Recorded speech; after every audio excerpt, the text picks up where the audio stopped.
now take you to the broadcast of It's Time. Reverend Nathaniel W. Here is Reverend Martin. Thank you, Dr. Blackwell. And let me say Hotep Habaragani to my Africana Studies colleagues and contemporaries. And let me also hasten on to say good morning, good afternoon, good evening, but certainly never good night and never ever goodbye, because I've always found goodbyes traumatizing. I said I personally have always found goodbyes traumatizing. My name is the Reverend Nathaniel Wayne Martin. I am the pastor of the New Life Institutional Baptist Church here in the city of Los Angeles, and we're located at 8916 South Main Street here in the city of LA. And we're being hosted by our sister church, the Shiloh Missionary Christian Church, pastored by my good friend, the Reverend Dr. Della F. Hollis. And when you're in the area and want to be in church hospitality, come on by, because we always have an open door, and we're there most of Wednesdays, Fridays, and Sundays. And of course, Wednesday night is Bible study beginning at 7:30 p.m. and Friday night is evangelistic night, and you're invited to come and exercise your gifts within reason. And then of course Sunday morning we have our Sunday school at 10 a.m. and morning worship will begin around 11:15. Give the people time to get back out the fellowship hall from eating donuts and drinking coffee. And so thereabouts we will begin our morning worship. All right? All right. The 14th chapter of St. John and verse number 6 will be our guiding principle for this broadcast. This is a social justice broadcast for the most part. We don't get off into the hoopalistics, because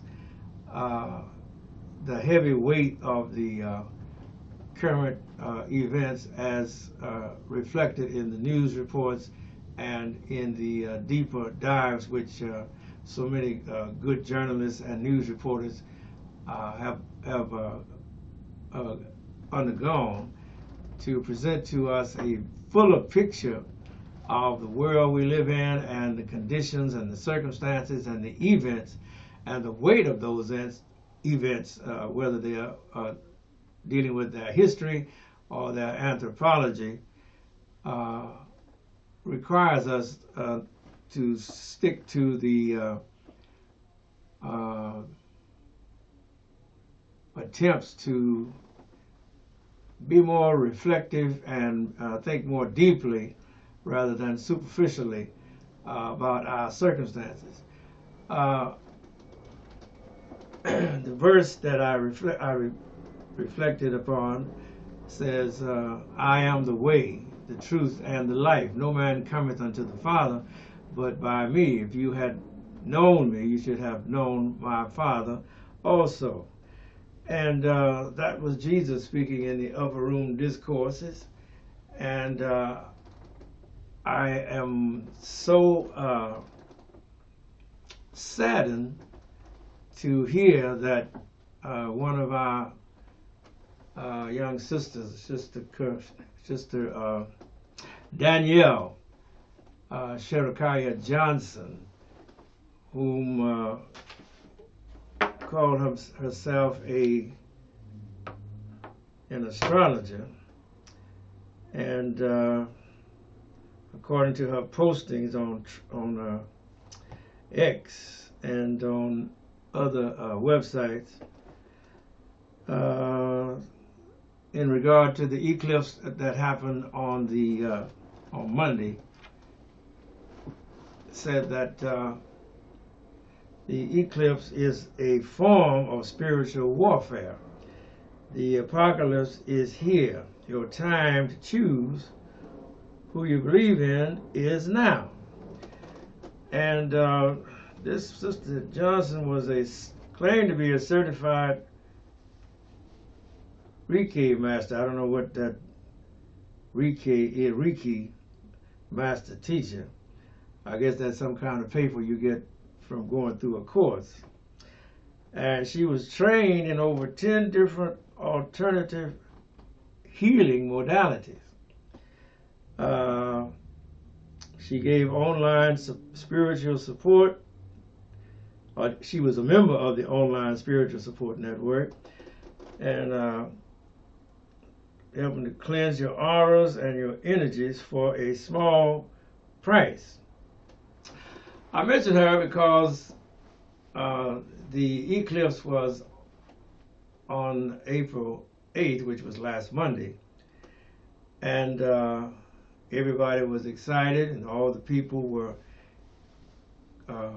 flying to Texas and flying to Arkansas and flying to Indiana in order to witness this solar eclipse, full solar eclipse, which I think they lasted for 4 minutes. And but in Miss Johnson's case, with all of this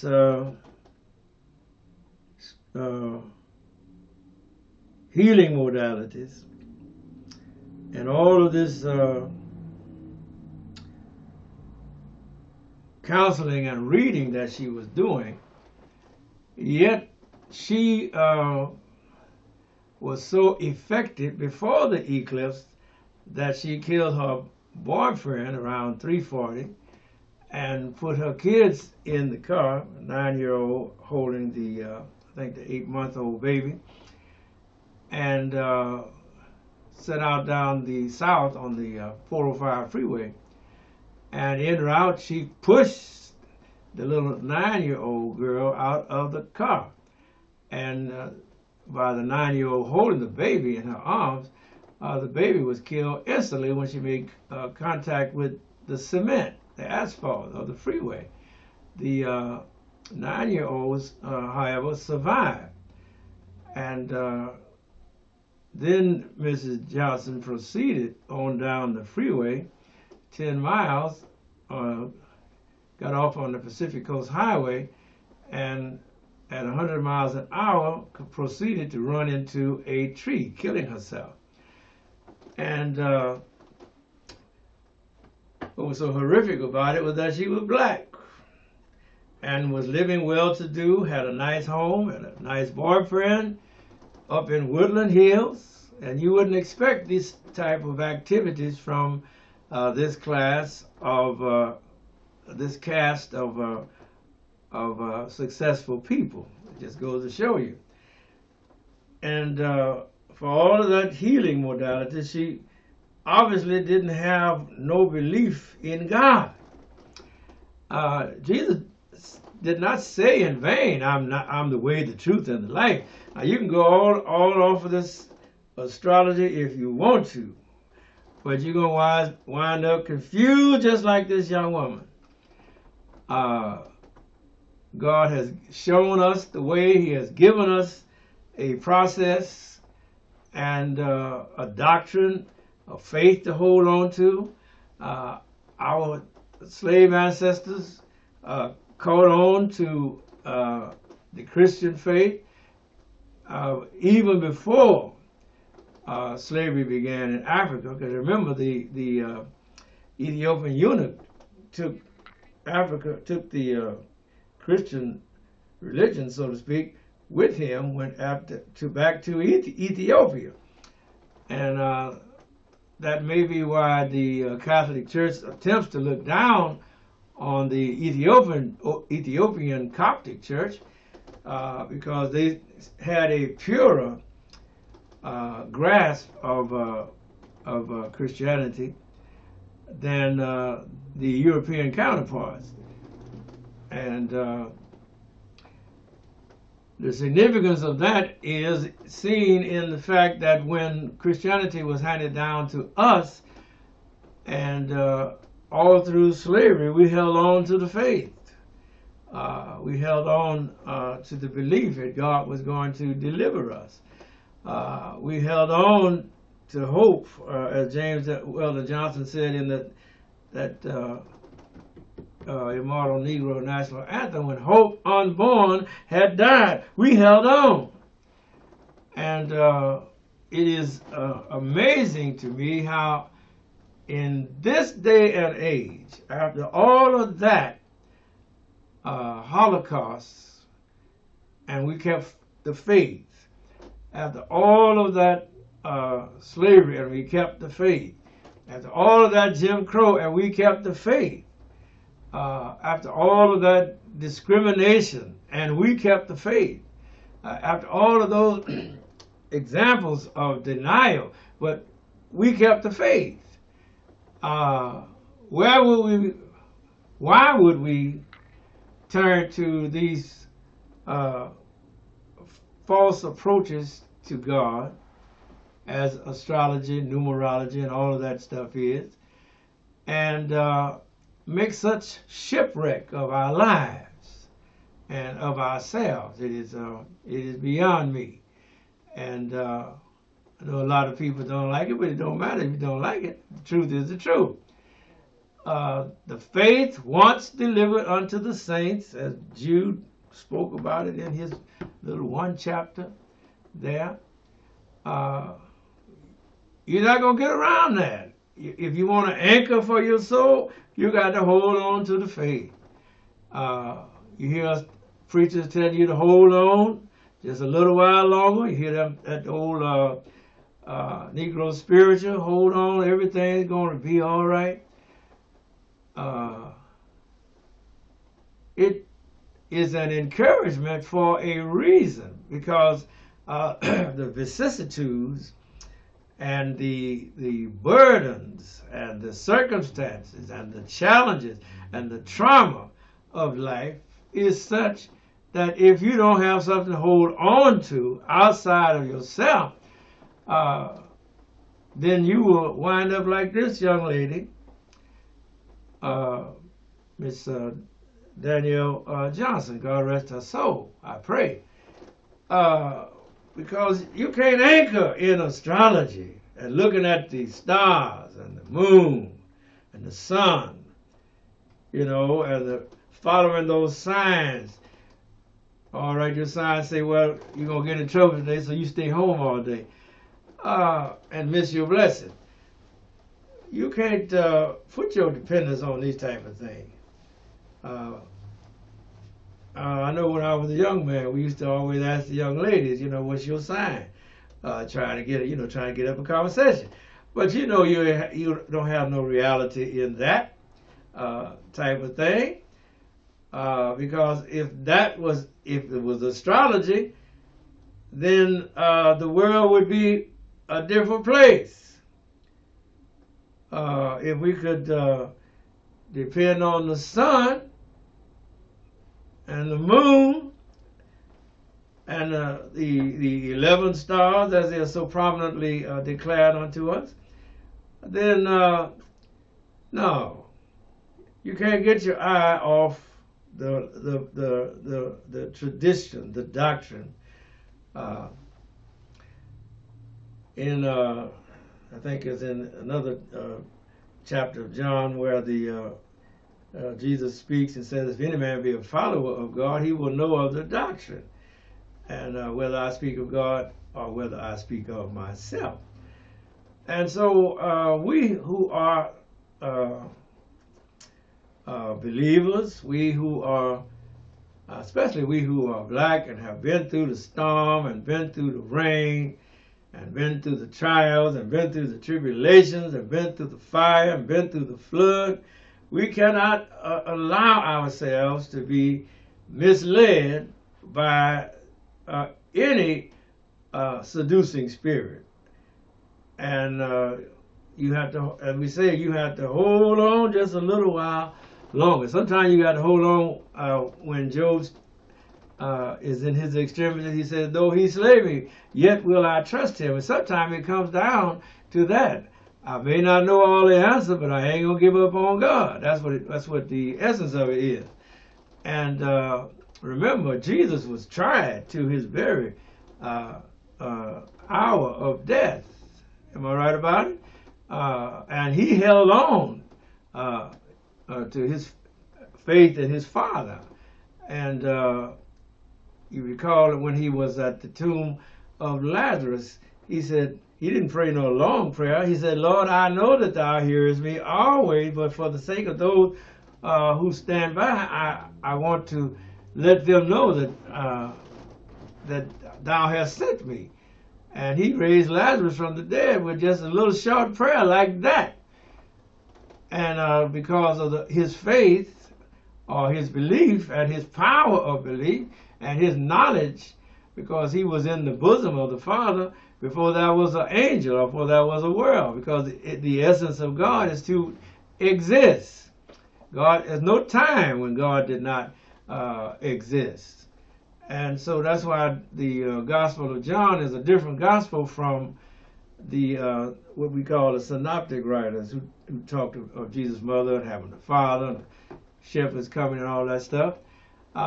In actuality, in essence, God has no birthday because God has a necessary cause of existing. Self-existence He's the only cause uncaused.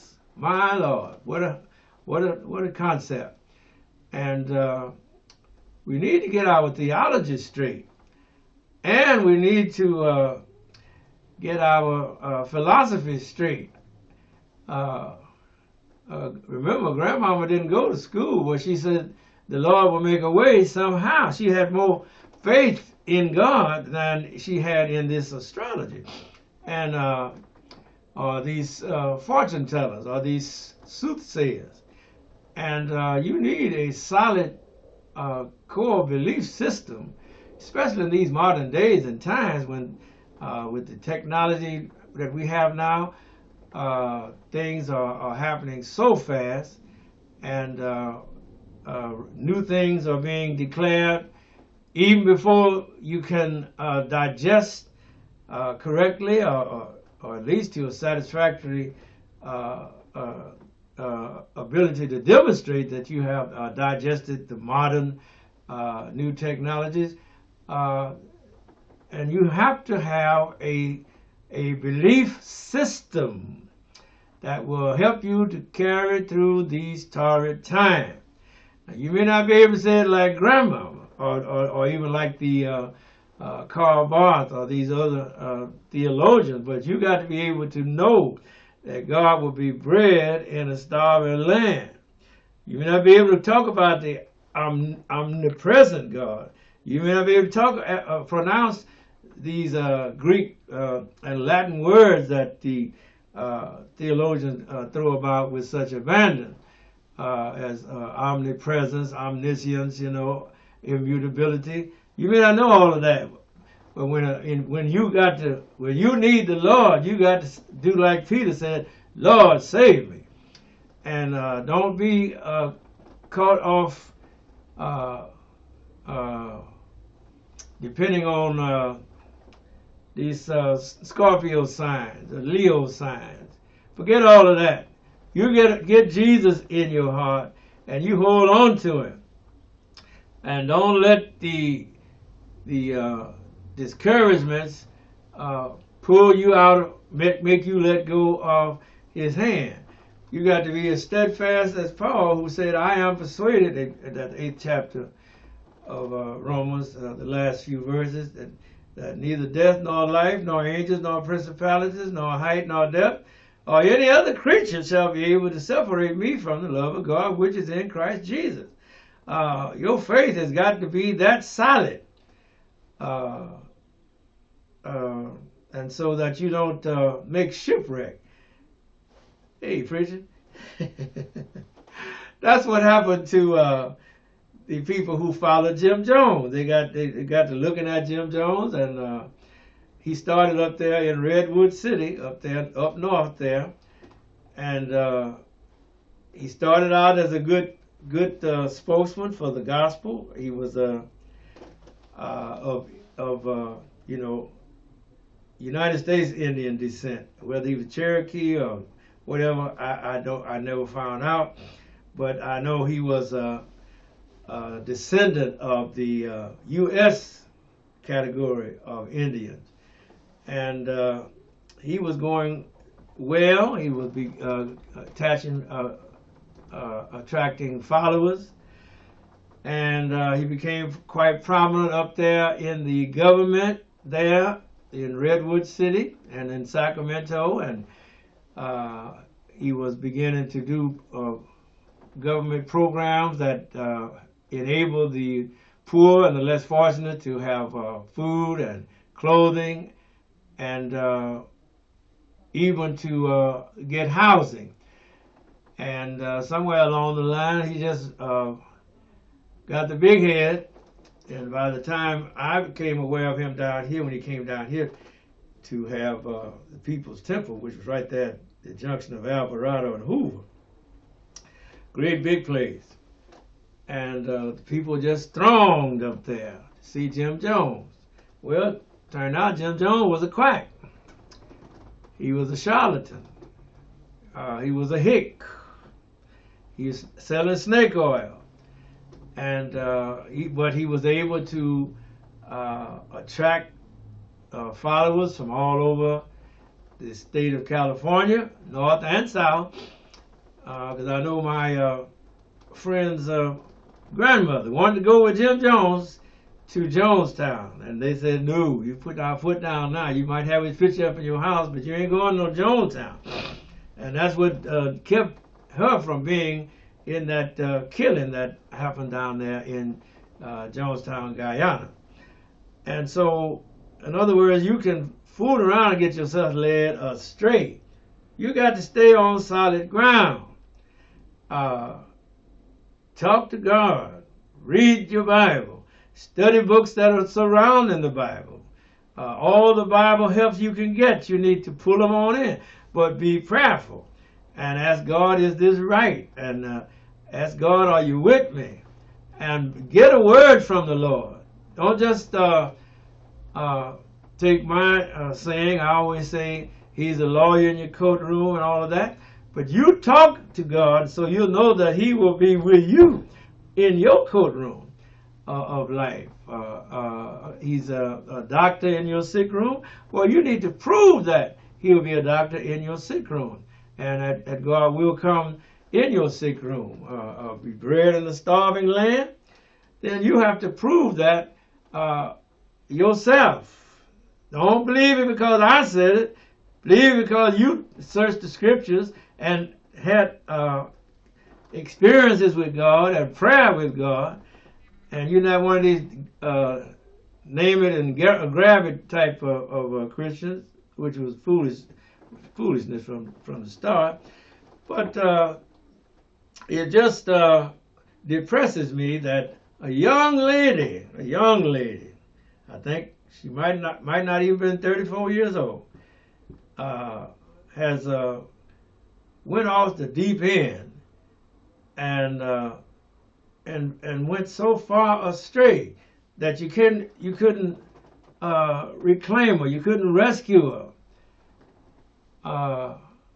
Which brings me up another thought. You beware about following everybody you see on these podcasts and on the Good Morning America and all of these other CNN. I don't care who it is.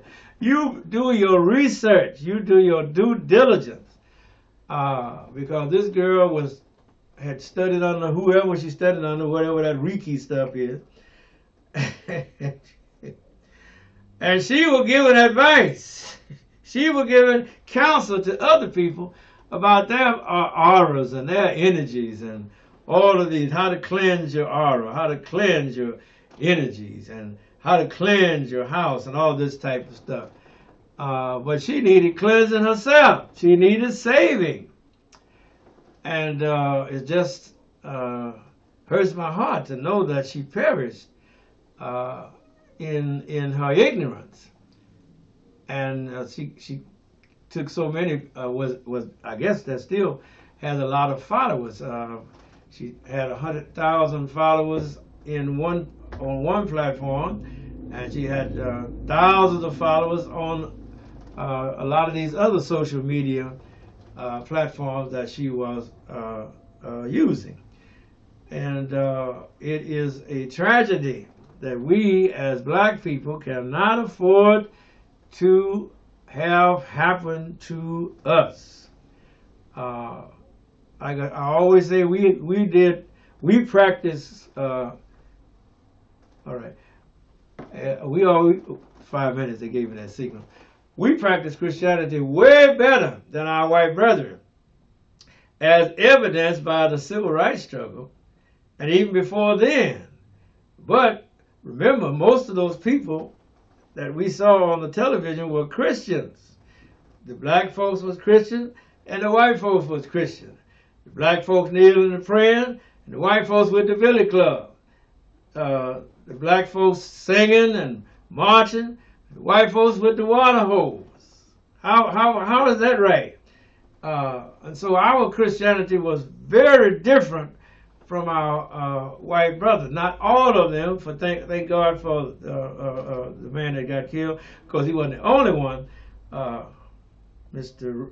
Reverend James Reeve. But there were some white Christians that were on our side that helped us in our civil rights struggle. Don't get me wrong, I'm not putting down my white brothers and sisters. I'm just acknowledging the obvious that all of those people that you saw in the civil rights struggle, whether they were against civil rights or whether they were for civil rights, most of those people were church-going folks. They were Christian. They were practicing Christian, and that type of thing. And so I go to my grave saying that we black people practice Christianity better in our subordination than our white brothers and sisters in their domination. And the evidence is before all of us to take in. Even Jimmy Carter, his church didn't want the Negroes to worship with them. And he even went back home while he was president to vote against accepting Negroes into the congregation. He said it wasn't ready. And so this is the type of world here, society here in the United States of America that I grew up in, and it still exists to this very day, to the point where I don't feel comfortable in a white congregation because I know I ain't got no business in there in the first place. And whether you're a Southern Baptist or Presbyterian or Episcopalian, they all practice that discrimination against black people. Martin Luther King said the most segregated hour is 11 o'clock on Sunday morning, because our brothers and sisters, our white brothers and sisters, kept up the tradition that they had always kept up. You remember the Methodist Church had to come with the African Methodist Episcopal Church came about because of the fact that they were not allowed to worship freely with their white Methodist church. That's what started the Civil War. The white Methodists didn't want the black Methodists to worship with them, and they separated because of the fact the Southern Baptist Church separated on the basis that they didn't feel that Southerners had a right to be missionaries going to Africa since they had slavery right here in the country. All right, but now I got to get out of here. And what I'm saying to you, my brothers and sisters, if you're working on a job and they don't want to pay you, don't waste your life, don't waste your energy, don't waste your career. If they don't want to pay you, take my advice and don't work for them. Thank you, Doc. We're out of here.